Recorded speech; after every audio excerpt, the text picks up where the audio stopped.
Om Swastiastu, perkenalkan nama saya Igede Putu Dani Kusuma Kiana, nomor absen 3 dari kelas 12 MIPA 2. Pada kesempatan kali ini, saya akan melakukan ujian praktik dari mata pelajaran PPKN. Dan saya akan memberikan tanggapan dan apa saja pengertian dari radikalisme dan terorisme. Langsung saja saya akan menerangkannya. Akhir-akhir ini, kata radikalisme semakin gencar menyebar dan membuat tegang kondisi masyarakat di Indonesia. Radikalisme bagaikan sesuatu yang menakutkan dan mengancam Indonesia, hingga berbagai komponen dari masyarakat, mulai dari tingkat sekolah, kampus, hingga pemerintahan menyatakan perang terhadap radikalisme melalui seminar-seminar dan opini-opini yang digencarkan agar masyarakat tidak terpapar paham radikalisme. Namun, jika ditelaah lebih dalam, kepada siapa istilah radikalisme lebih tepat untuk ditujukan? Istilah radikalisme apabila meruntut pada istilah kemunculan radikalisme adalah hasil dari pengembangan suku kata radikal. Adapun kata radikal berasal dari bahasa Latin radix atau radisi. Radix dalam bahasa Latin berarti akar. Radikal mengacau pada hal-hal mendasar, prinsip-prinsip fundamental, pokok soal, dan esensial atas bermacam gejala. Advertisement konsep radikalisme juga berkembang dalam ranah sosial dan politik. Dalam ranah ini, radikalisme adalah sesuatu paham yang menghendaki adanya perubahan, pergantian, dan penjebolan terhadap suatu sistem masyarakat sampai ke akarnya. Faktor radikalisme, faktor apa saja yang melatar belakangi munculnya paham radikalisme? Berikut penjelasannya.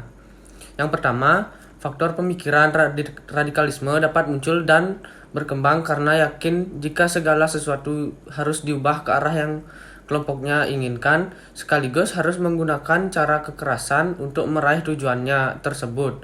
Yang kedua, faktor ekonomi radikalisme bisa dipengaruhi oleh faktor permasalahan ekonomi karena manusia akan berusaha sekeras mungkin untuk mendapatkan atau memenuhi kebutuhan hidupnya, termasuk menyebarkan suatu paham atau ideologi dengan cara kekerasan. Yang ketiga, faktor politik bisa muncul dan berkembang ketika sekelompok orang merasa pemerintahan negara tidak adil kepada rakyatnya atau hanya memperhatikan segelintir kelompok saja. Keempat, faktor sosial dapat disebabkan dengan mempengaruhi pemikiran orang lain, terlebih lagi jika orang tersebut berpikiran sempit dan mudah dipengaruhi kepada pihak yang dianggap membawa perubahan ke dalam hidupnya. Padahal pihak tersebut menyebarkan sesuatu paham yang bertentangan dengan ideologi negaranya. Yang kelima, faktor psikologis dapat tumbuh dan berkembang dalam diri seseorang yang memiliki berbagai permasalahan rasa benci serta dendam, sehingga berpotensi menjadi radikalis dan mudah dipengaruhi orang lain. Yang selanjutnya, faktor pendidikan dapat muncul di berbagai tempat, termasuk sarana pendidikan. Ideologi radikalisme bisa dengan mudah disisipkan dalam pengajaran. Terorisme adalah tindakan kekerasan atau ancaman kekerasan yang ditujukan kepada sasaran secara acak, tidak ada hubungan langsung dengan pelaku, yang berakibat pada kerusakan, kematian, ketakutan, ketidakpastian, dan keputusasaan. Penyebab pertama, terorisme adalah karena seseorang tersentuh. Bisa saja mereka pernah ditinggal oleh adiknya atau saudaranya dan mendapat ajaran teror. Selanjutnya, penyebab terorisme berikutnya adalah adanya komunitas garis keras pendukung gerakan radikal tersebut yang memberi doktrin kepada pengikutnya, baik secara langsung maupun lewat dunia maya. Selanjutnya, penyebabnya yaitu adanya ideologi yang terlegitimasi dan mengakar. Misalnya mereka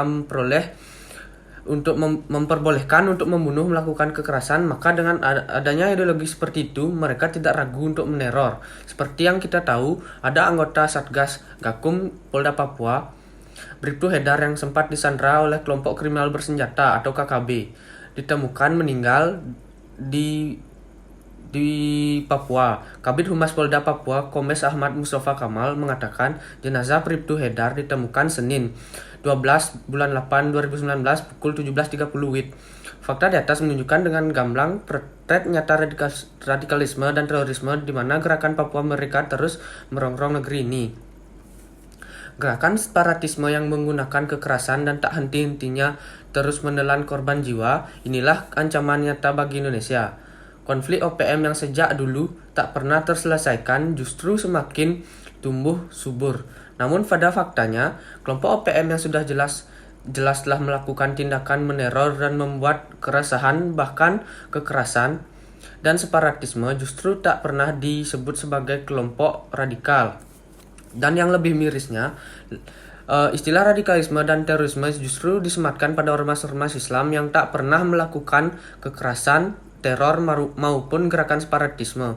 Inilah keterbalikan logika di mana istilah radikalisme menjadi sesuatu istilah relatif yang digunakan sesuai kepentingan. Disinilah pentingnya masyarakat untuk memahami apa itu sebenarnya radikalisme, agar masyarakat tidak sembarangan dalam menempatkan istilah tersebut. Apalagi menyematkan istilah radikalisme pada simbol-simbol identitas dan ormas-ormas Islam karena ini sangat berbahaya. Hal ini dapat memandulkan pola pikir dan logika sehingga masyarakat menempatkan istilah radikalisme pada sesuatu hal yang justru faktanya tidak dapat diraba dan di lain sisi mengabaikan fakta dan wujud sebenarnya dari radikalisme dan terorisme itu sendiri. Sekian yang dapat saya sampaikan. Apabila ada kesalahan kata, mohon dimaafkan. Saya tutup dengan Prama Santi. Om Santi Santi Santi Om.